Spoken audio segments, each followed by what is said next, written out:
Em algum momento, durante a leitura do livro de Zacarias, eu pensei, gente, será que ele, assim, será que ele entende claramente as coisas? Porque, na verdade, eu acho que algumas coisas ele mesmo nem compreendeu a profundidade de como seriam os acontecimentos. Porque ele vai aparecer muito, muito, muito antes da manifestação do Messias. E aí tem coisas aqui que Zacarias fala que o pessoal da escatologia afirma e garante, acredita, que é para o final dos tempos, coisas que nem nós ainda provamos. Que é Zacarias 11, do 13 ao 14. Zacarias 11, do 13 ao 14, fala sobre quando Jesus ele é vendido por Judas, né? Judas vende ele por 30 moedas de prata, faz uma referência a essas 30 moedas de prata, no qual é comprado o campo do oleiro. Então, assim, Apocalipse, marquei aqui. Zacarias 14, verso 4. Naquele dia estarão os seus pés sobre o Monte das Oliveiras, que está defronte de Jerusalém para o Oriente. O Monte das Oliveiras será fendido pelo meio, para o Oriente e para o Ocidente, e haverá um vale muito grande. Metade do monte se apartará para o norte, a outra metade para o sul. Então, nós temos indicações para os estudiosos, porque nós falando sobre os últimos momentos derradeiros que antecedem a segunda vinda do nosso Salvador, nós temos Apocalipse, mas nós temos outros textos da palavra de Deus, outros capítulos, que falam sobre essa mesma vinda e que estão implícitos, né, nestas outras passagens, que são chamados de textos ou passagens apocalípticas ou apocalipsistas, como você achar melhor. E Zacarias, ele teve na verdade, né, Paulo fala que tudo que a gente sabe só em parte, que no futuro conheceremos como somos conhecidos. Mas ele teve relances, vislumbres do seu presente, do seu futuro em que ele estava mesmo vivendo, que ele provou, de um futuro que ele não viveu, que é a vinda do Messias, e ele teve a revelação do futuro, mais que o futuro ainda, que é um futuro que nem nós ainda experimentamos, que é a consumação dos séculos, onde é confirmado que vai haver um momento quando o Messias vier e ele vai se manifestar, todo olho verá, mas em dado momento ele vai aparecer para o povo judeu ali próximo daquela região e ele vai descer dos céus e vai haver um abalo na terra. Quando falar o monte vai se dividir, eu imagino mais um abalo, tipo um terremoto, uau, uma coisa fora da nossa imaginação, em que ninguém vai conseguir ficar de pé, porque a Bíblia fala que todo olho verá, toda língua confessará e todo joelho se dobrará. Será algo tão maravilhoso, será algo tão maravilhoso para aqueles que creem no Messias e tão aterrador para aqueles que permaneceram duvidando, que não haverá dia como este sobre a face da terra. Continua comigo. Vamos lá, data. Esdras, capítulo 5, versículo 1, declara que ambos animaram os judeus. Então, lá em Esdras, no capítulo 5, Esdras capítulo 5, versículo 1, vai citar aqui o profeta Zacarias, que eles estavam procurando animar o povo. Em sua juventude, Zacarias havia trabalhado lado a lado com Ageu. A visão dos primeiros capítulos foi dada, aparentemente, enquanto o profeta ainda era jovem. Zacarias 2,4, acredita-se, né? Faz esta conta. Diz que até em Zacarias 2 ele é um jovem. Mas ao escrever o capítulo do 9 ao 14, estudiosos acreditam que ele já era idoso. Isso aqui é uma coisa simples, mas tem a profundidade de uma mensagem que pode nos trazer essa reflexão. Por quê? Porque a gente lê o livro de Zacarias, deixa eu só conferir aqui o número de capítulos, são 14 capítulos. Aí a gente senta para ler, de repente, talvez em uma hora e meia, não sei, talvez 2 horas, dependendo do nosso ritmo de leitura, ou se alguém chama a gente para fazer alguma coisa, tem de telefone, você consegue ler o livro todo. Então, dá uma impressão de que em um mês Deus falou tudo que tinha que falar com ele. A gente vê nesse espaço temporal que Deus levanta um profeta, Deus estabelece ou alguém para fazer algo na sua obra, que o tempo do início da consumação desta obra está diante das mãos de Deus. Que começamos uma coisa, às vezes achamos que aquilo que estamos fazendo tem que permanecer. Deus fala, não, agora chega. Mas também quando Deus fala, Deus confirma, tá? E às vezes aquilo que sentimos de Deus, sentimos que às vezes que é para parar, Deus fala, não, continua. Ou então às vezes há uma pausa. Quem sabe não houve uma pausa? Quem sabe ele não profetizou os primeiros capítulos? Durante um tempo, ele sentia Deus na sua caminhada, mas ele não tinha assim, nenhuma novidade para ele profetizar durante um bom tempo. Talvez durante anos, talvez durante 10 anos, talvez durante 15 anos, talvez durante 6 meses. Deus não revelou nada. Mas lá na frente, depois quando ele achou, isso estou supondo, tá? Deus não vai falar nada comigo, apesar que a gente que pensa assim, né? Nós temos uma outra maneira de pensar. Deus não vai falar mais nada comigo não, que eu já tô velho. Ao contrário, é que Deus levanta de novo. Às vezes você com 60, 70 anos, 80 anos, Deus já me usar, Deus já falar, não. Sim. Não, foi só no passado. Não. Olha aí, Deus usando, Deus falando através da boca de uma pessoa idosa. Que a impressão que a gente dá é que não, Deus só usa. Que Deus não tem esse limite. A gente fala, não, criança não. A gente fala assim, não, jovem não, adolescente não, tá maluco, adolescente, a gente tem que dar na cabeça, não, do adolescente não. Aí fala assim, não, já fiz 47 anos, eu tô já, Deus não tem que fazer nada na minha vida não, não, que isso, minha força foi até os 47, até os 50, até os, tô com 70, não. Isso não depende só daquilo que imaginamos, daquilo que projetamos, mas dos propósitos, das intenções, das ideias de Deus ao nosso favor, ao nosso respeito. Então, a gente não pode limitar o tempo de atuação de Deus, embora ele ainda pareça demorado, porque a construção do capítulo 1 ao 14, Deus não podia falar tudo de uma vez? Não. Paulatinamente com o tempo, até porque o ministério está a serviço de quê? Do corpo de Cristo, da igreja. Então, se Deus deixou o profeta talvez um tempão sem nenhuma novidade profética, não necessariamente não é porque Deus não quis usar o profeta somente, mas a unção profética, o discernimento profético, a visão profética está limitada também ao tempo que Deus quer falar àquele povo aquilo que ele quer falar. Porque também Deus olha dentro do contexto, fala, bom, já falei daqui até aqui, já falei isso. Vou esperar mais um tempo. Não vou falar mais nada, porque esse povo a quem precisa ouvir, eu vou esperar aqui para ver, eu vou agir assim, vou agir assado, vou fazer isso, vou fazer aquilo, vou esperar também, Deus observando a nossa atitude, né? A nossa resposta àquilo que ele deu, para depois ele partir para uma outra atuação. Então, às vezes também, como profeta, acha que Deus não está me usando porque tem a ver comigo. Não, às vezes tem a ver com você, profeta. Comigo, profeta, seja lá que for profeta. Então, às vezes também tem a ver com Jesus, as respostas que o povo dá. Porque a salvação não é um convite que a pessoa aceita.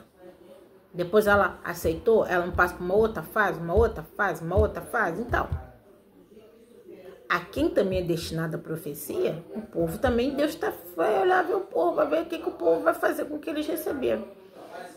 Porque às vezes o povo recebe algo da parte de Deus, ele não toma um posicionamento, então Deus vai esperar Esperar, de acordo com a soberania dele, para ver o que o povo também, né, vai querer.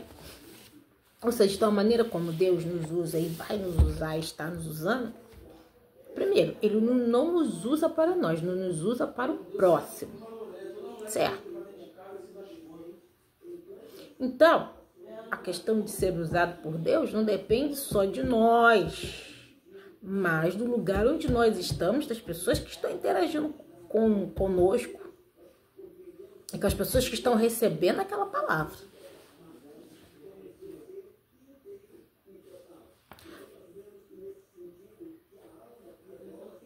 Página 139. A profecia que abrange o livro de Zacarias foram reduzidas à escrita entre os anos 520 a 475 a.C. A totalidade das profecias de Zacarias foi enunciada em Jerusalém diante de 50.000 judeus que haviam voltado a ajudar na primeira etapa da restauração. Então, Zacarias é profeta para profetizar na primeira etapa de restauração. E são 50.000 pessoas que estão ali naquele território. E como ele não tinha o megafone, né? Primeiro ele ficava repetindo 500 vezes a mesma coisa. Ai, imagina, Deus te chama para falar a mesma coisa 10 vezes. Em lugares diferentes, claro que ele devia sair andando no meio do povo e repetindo lá as palavras de Deus até que ele vai redigir um texto. O Novo Testamento indica que Zacarias, filho de Baraquias, foi assassinado entre o santuário e o altar, no lugar da intercessão por oficiais do templo. Algo semelhante aconteceu a outro homem que Deus tinha outro homem de Deus que tinha o mesmo nome. Segundo a Crônicas 24.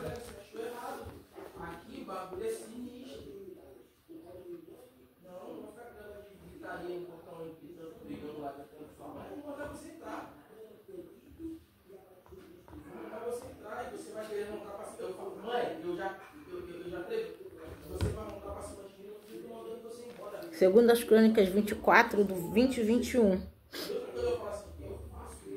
O Espírito de Deus que se apoderou de Zacarias, filho do sacerdote Joiada, o qual se pôs em pé diante do povo e lhe disse: assim diz o Senhor.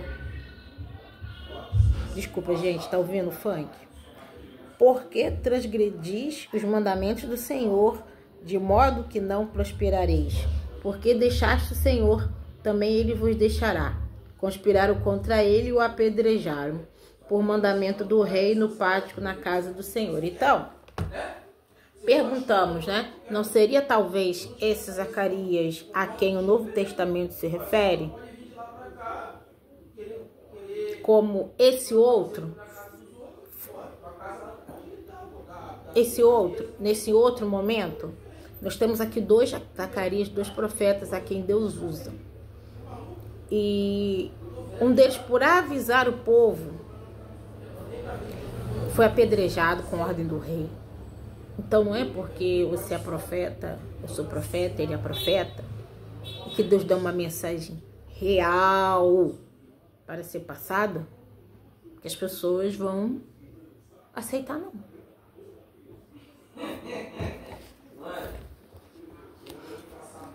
Vamos lá, cenário. 2 meses após Ageu ter iniciado sua mensagem, Zacarias começou a sua mensagem. Então a diferença do profeta Ageu para Zacarias foram de 2 meses. Então, ou seja, vai haver um momento que simultaneamente ambos vão estar profetizando, ou seja, Deus vai estar de certa forma, de maneira diferente, insistindo nas mesmas coisas. Aí um tá no bairro, outro profeta tá no... Aí você ouviu aquela mensagem que falou lá, arrependei-vos. Aí eu falei, ai, esse homem falando de novo esse negócio chato. Aí quando pensa que não, 3 meses depois aparece outro, arrependei-vos. Ai, né? Então, se Deus está usando 2 pessoas, né, para falar, sinal que nós temos pessoas tementes, obedientes, servos do Senhor, mas temos um povo, talvez, que tem um coração endurecido. Mas não é porque o povo está de coração endurecido que Deus vai deixar de clamar. Página 140. Durante cerca de 2 anos, a construção foi construída pelo... Perdão. Durante cerca de 12 anos, a construção foi obstruída pelo desânimo e pela preocupação com outras atividades. Zacarias e Ageu persuadiram o povo a voltar para o Senhor, que aos seus propósitos para a restaurar o templo destruído. Então, quando eles voltam, em primeiro lugar, retorno, né? Mudança, tempo novo, gente nova, aquela interação. Começamos no ânimo. Eu vou. E aí vai passando 1 ano, 2 anos, tem coisas de casa para fazer, tem as atividades, vai criança na escola, tomar o trabalho de casa, tem trabalho, você trabalha fora, você é professora, chega em casa, vai passar a cozinhar, mas você lembra, eu tenho um ministério, eu prometi que eu ia ficar com as crianças no cultinho 1 vez por mês, aí começa a se avolumar.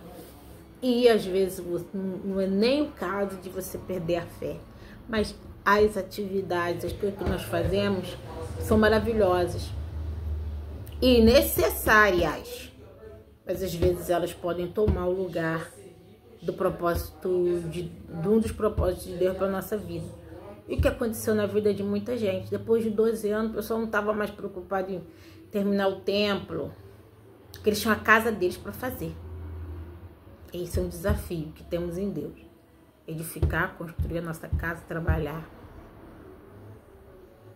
lavar a roupa, botar a roupa na máquina, tirar a roupa da máquina, trabalhar e atender ao chamado de Deus, aquilo que Ele tem para as nossas vidas. Na tentativa de estender o governo... Vou dar uma puladinha nessa parte aqui, tá, gente? Vamos direto Vamos falar sobre o conteúdo. Eu quero primeiro fazer uma contemplação do conteúdo, não na página 140 da apostila, mas no livro de Zacarias. Aqui. Vamos observar os títulos? Livro de Zacarias, primeira parte, ele chama o arrependimento. E aí ele tem visões. Ele tem a visão do cavalo, cada visão tem um significado, que nós não vamos, né, não temos tempo hábil para sustentar esse estudo aqui. Depois nós temos a segunda visão, de novo ele vê o cavalo, vê os chifres e os 4 ferreiros. Toda vez que vemos na Bíblia simbolismos de chifre, visões, desenhos, exemplos, onde aparece um chifre, inclusive em Apocalipse, significa reinos, pessoas, ou reinos ou pessoas poderosas. Porque no contexto da antiguidade, desses países, dessa região, o chifre significa força, poder. Hoje o chifre para nós significa outra coisa, né? Outras coisas. Mas antes significa força e poder, outros reinos. E aquele que vem para subjugar. Capítulo 2 temos a terceira visão. Jerusalém é medida. Israel exortado a voltar para o Senhor. Terceira visão. Aí ele tem a visão do sacerdote Josué, que Deus ia querer consertar sua vida, renovar. Capítulo 7 fala do jejum que não agrada a Deus. Porque aqui o profeta começa a questionar, porque o povo diz, a gente faz jejum, a gente busca, a gente ora. Nós estamos aqui, na mesma. Aí Deus fala assim, olha só, o problema de vocês não é o jejum. Aí no versículo 8 do capítulo 7 fala sobre a desobediência que levou ao cativeiro. Eles falam, olha, vocês jejuam, mas o Senhor fala, eu preciso o quê? Capítulo 7, verso 8. Executar juízo verdadeiro. Ou seja, estavam jejuando e orando. Mas, quando eles iam avaliar uma causa, eles não eram justos. O Senhor fala que não tinha bondade e não tinha misericórdia para com o irmão. Olha, às vezes ser bondoso é mais fácil que ser misericordioso.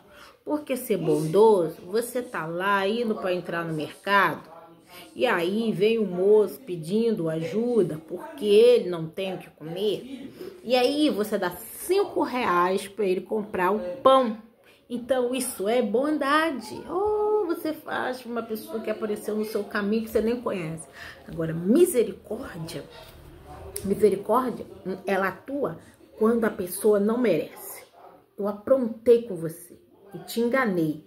E aí eu caí lá na esquina e você vai lá, estende as mãos para me levantar. Isso é misericórdia. Não é fácil ser misericordioso. Não é. É algo sobrenaturalmente divino. Algumas pessoas têm mais dificuldades, outras têm menos dificuldade. Então, viver a vida espiritual, nós não vamos garantir a nossa salvação por nós mesmos. Porque senão Jesus não precisava morrer. Era só ele vir, falar tudo que era para fazer de novo. Falei assim, bom, agora que eu já falei tudo, vocês vão falar isso um pro seu próximo.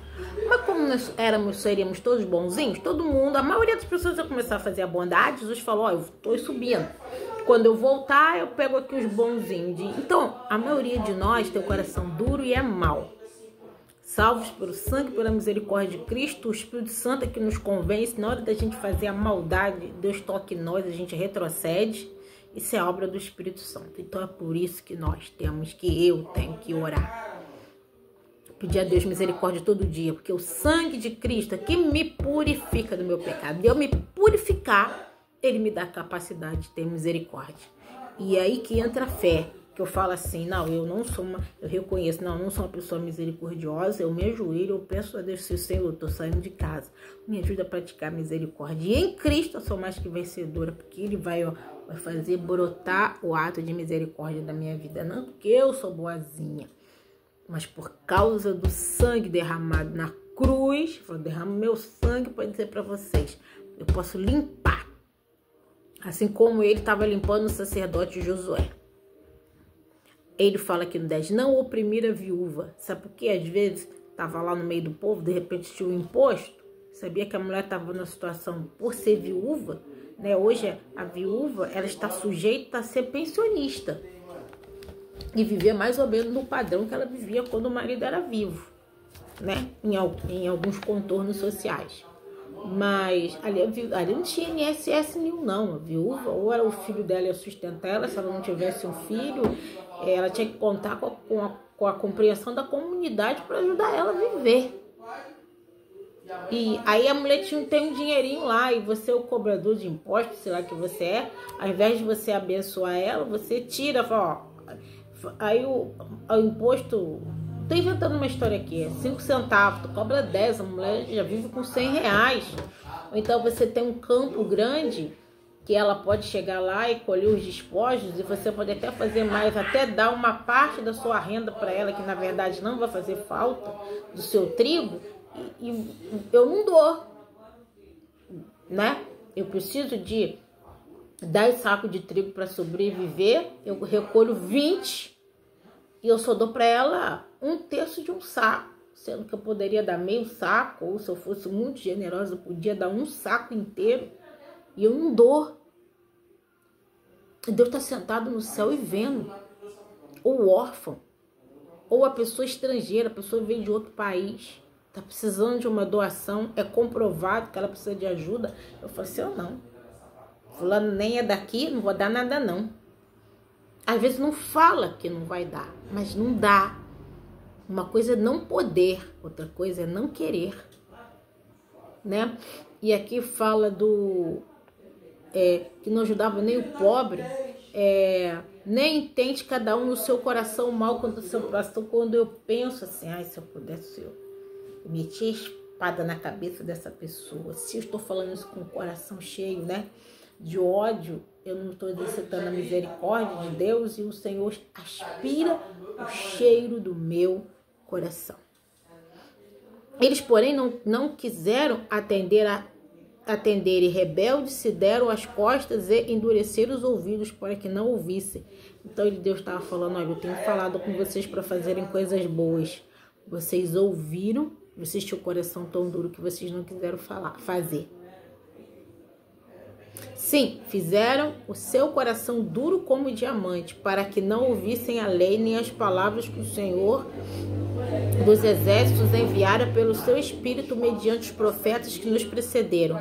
Daí veio grande ira do Senhor dos exércitos, visto que eu clamei e eles não me ouviram, eles também clamaram e eu não os ouvi. Deus está falando, ó, todo aquele povo que pereceu sobre a revolta de Nabucodonosor, eles só morreram, não foi por causa da fúria de Nabucodonosor, não. Foi porque eles não tinham o coração bondoso para com o seu próximo, então eu não os protegi, deixei Nabucodonosor levar eles. E ele fala, né, sobre a questão do cativeiro, mas muitas das vezes ele diz que está faltando juízo, ainda está faltando bondade, ainda está faltando misericórdia, como no passado. Mas no capítulo 8 ele fala de uma Sião restaurada, ou seja, o plano de Deus é mudar a situação. Deus tem poder para mudar o meu coração, só que é um processo, mas ele tem poder. E Deus fala que as coisas boas que ele quer fazer. Mas ele diz no 8:16, eis as coisas que deveis fazer, falar a verdade, cada um com o seu próximo.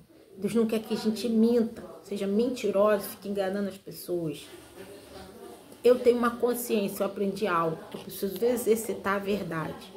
Então eu oro a Deus para não mentir. Eu peço a Deus, Senhor, me ajude a falar a verdade, não ser mentirosa. Que eu possa incorrer o risco de ser uma pessoa mentirosa. Ele pede para que possamos executar juízo, ou seja, procurar sermos justos. Não pegar a pessoa errada e dizer que a pessoa está certa. Não é? Ser justo também não é passar a mão na cabeça. Então Deus quer que falemos a verdade. E falar a verdade também, às vezes, aconteceu uma situação e, infelizmente, às vezes nós vimos aquilo e, às vezes, porque a gente gosta mais de um prejudicou o outro, e, às vezes, nós somos testemunhas de quem prejudicou o próximo. Talvez a gente goste mais daquele que prejudicou. Então, Deus quer que a gente diga a verdade. Fala, infelizmente, fulano, meu amigo, eu gosto muito dele, mas ele fez isso. Não é também a gente vai sair por aí dedurando todo mundo, mas você já passou por situações como eu, que você foi indagado, não é? O que aconteceu? O que aconteceu? E às vezes você no ambiente de trabalho, não é? Acontece uma coisa séria, e às vezes você foi testemunha, ou você é o responsável por alguma coisa, e acontece uma situação que, infelizmente, você é obrigado a chegar lá e colocar, pontuar algumas coisas. Você, às vezes, é o encarregado, você tem que prestar conta. E tem aquela pessoa que aprontou, que fez lá um negócio, se der pra gente conversar antes e resolver, sem ter que levar, né? As últimas consequências é o melhor. Mas a situação que às vezes fala, ei, fulano, o que aconteceu? Você tem que dar satisfação. Só que aquela pessoa é seu amigo. E às vezes o outro que não é, vai ser prejudicado. Então, vê o que a gente dá para fazer. Dá pra gente conversar com o nosso amigo fulano, vai lá, conserta, faz isso para o melhor andamento. E às vezes pode acontecer de não dar, e você tem que falar, e aí sobrou você, crente. Você vai falar, não, realmente, felizmente, gosto muito de fulano, mas aconteceu isso, isso e isso. Não é colocar lenha na fogueira, mas às vezes nós somos... às vezes é necessário, né? Praticarmos a justiça e falarmos a verdade em ter situações, gente, que dá pra gente deixar o pessoal se engalfinhando pra lá. Não vou ser hipócrita.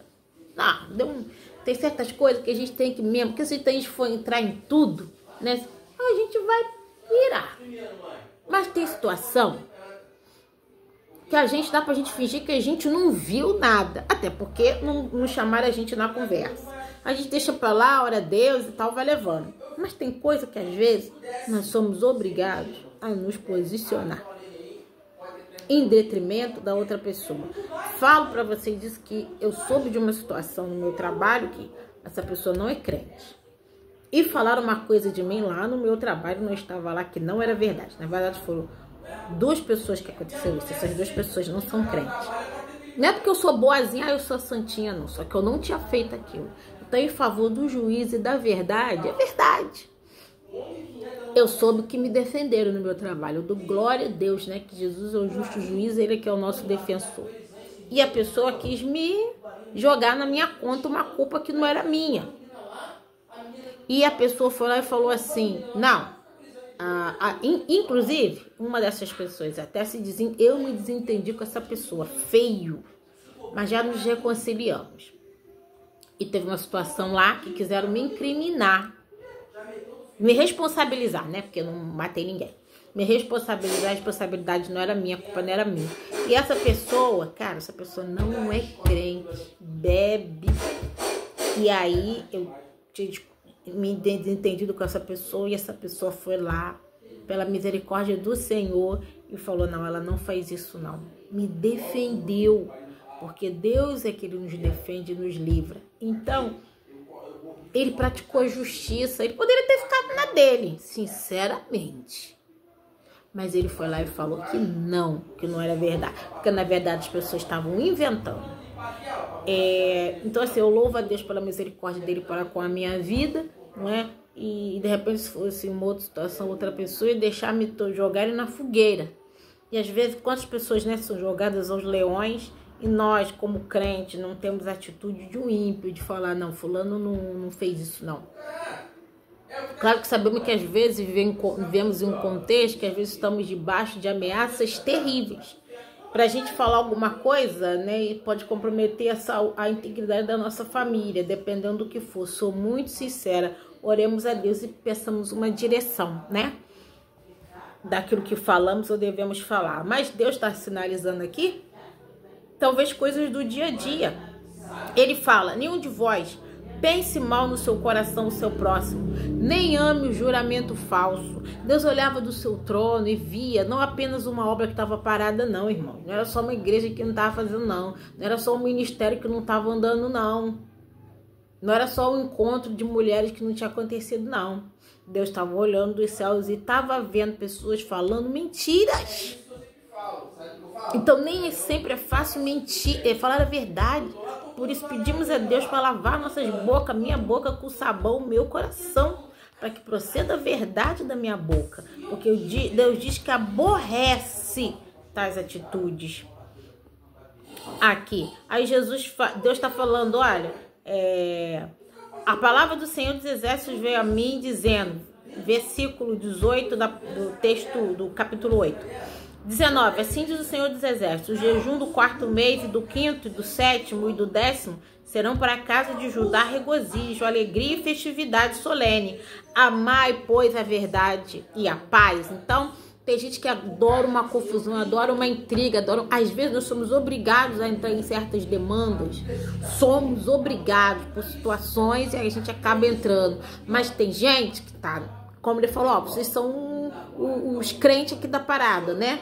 Não tem Jesus, mas vocês são os fiéis. Mas é um povo que gosta de confusão, gosta de briga, gosta de uma intriga, de uma fofoca. Deus fala, amai a paz e amai a verdade. E aí eu me agradarei do jejum.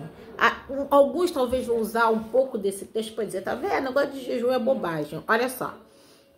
Temos aquela pessoa que ela não pode jejuar por questões de saúde, idade. Gente, é uma coisa, né? Fazer um jejum total, vamos dizer assim, abstinência de água, de comida, ou abstinência total de comida, dependendo da condição e da idade de saúde da pessoa, ela não pode jejuar. Mas a maior parte de nós pode, ou então fazer para com Deus algum tipo de oferta de sacrifício. Não estou falando de dinheiro, mas de atitudes como o do jejum. Isso aí cada pastor, né, que oriente lá a sua igreja.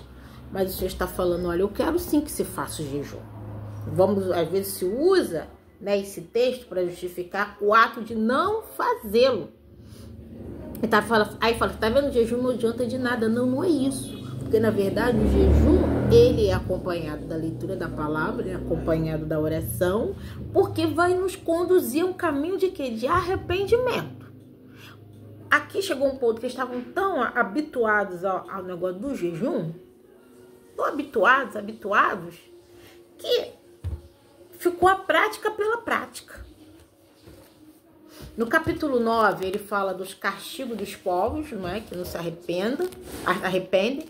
O Zacarias 9:9 fala sobre a vinda do Messias.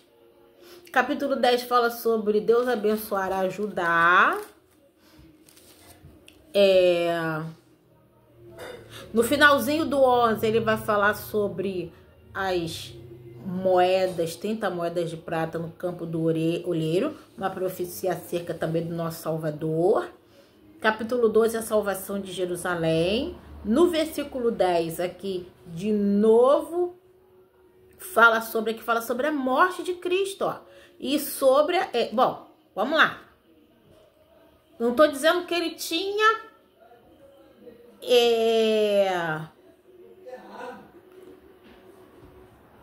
que ele teve assim, eu creio que não sei até que ponto ele entendeu. Não, ele entendeu o que ele falou, mas a consumação da revelação e a clareza total da revelação se dá em Cristo, pelos estudiosos. Ele está relatando o que Deus está falando, né? E o título é O Arrependimento dos Habitantes de Jerusalém.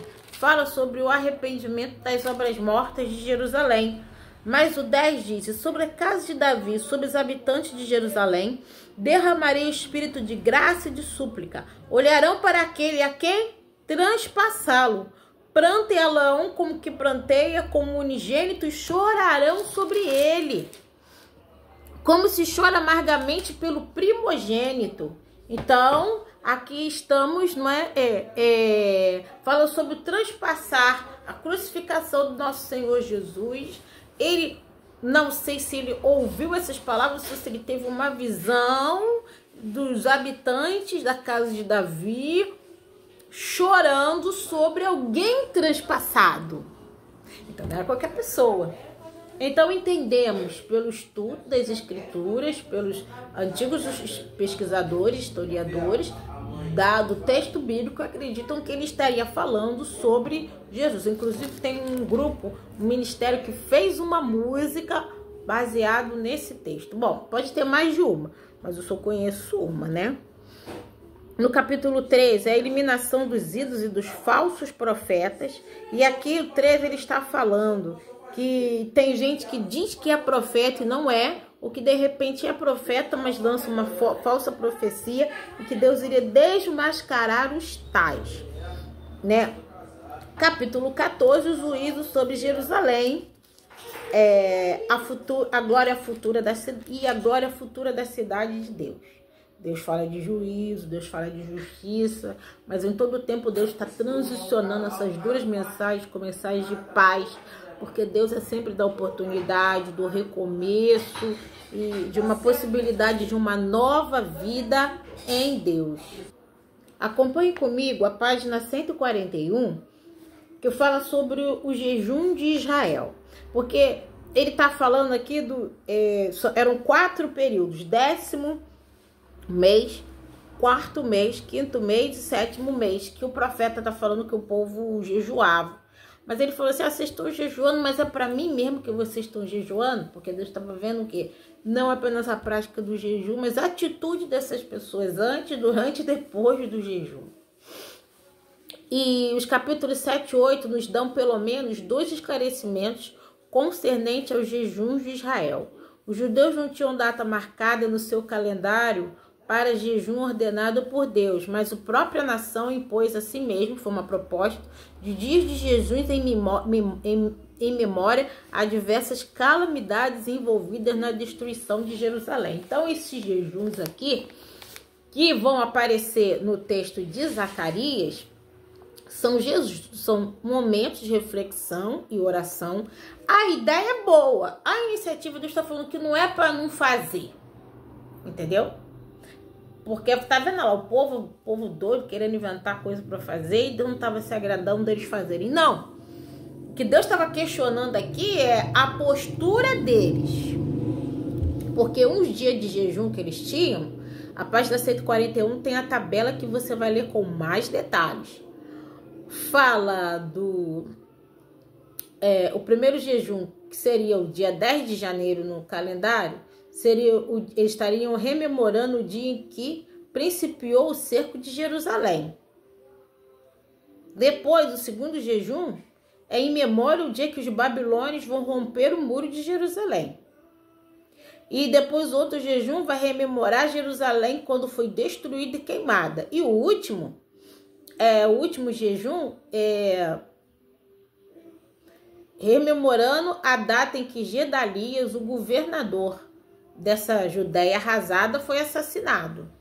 Porque, como eu falei para vocês, um povo sai, uma galerinha fica, e ali estabelecem alguém, né, para ser o líder, e esse cara vai ser assassinado. Eles vão trazer isso à memória. Mas junto com esse ato de fazer o jejum e rememorar esses fatos, deveria trazer para eles também o seguinte questionamento: por que chegamos a esse ponto? E não só lembrar o que se passou, mas tentar se enquadrar, falar, será que somos iguais aos nossos pais?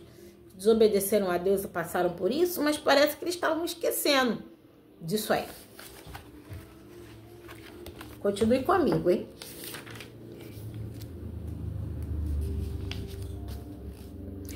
Eu vou fazer o último destaque da apostila, na página 142, assinalar as características especiais do livro de Zacarias. Dos livros que falam sobre o Messias, ele é o mais messiânico do Antigo Testamento. Entre os profetas menores, possui ele as profecias mais específicas a respeito que marcarão os fins dos tempos. Representa a harmonia mais bem sucedida entre os ofícios sacerdotal e o profético em toda a história de Israel. Mais do que qualquer outro livro do Antigo Testamento, sua visão e linguagem altamente simbólica assemelha seu livro Apocalipse de Daniel e... Desculpe, me enrolei. O livro dele se assemelha muito ao livro de Daniel e Apocalipse, resumindo a explicação aqui, do que muitos outros livros, e ele está menos capítulos e menos tempo falando sobre o fim dos tempos, mas suas profecias são marcantes.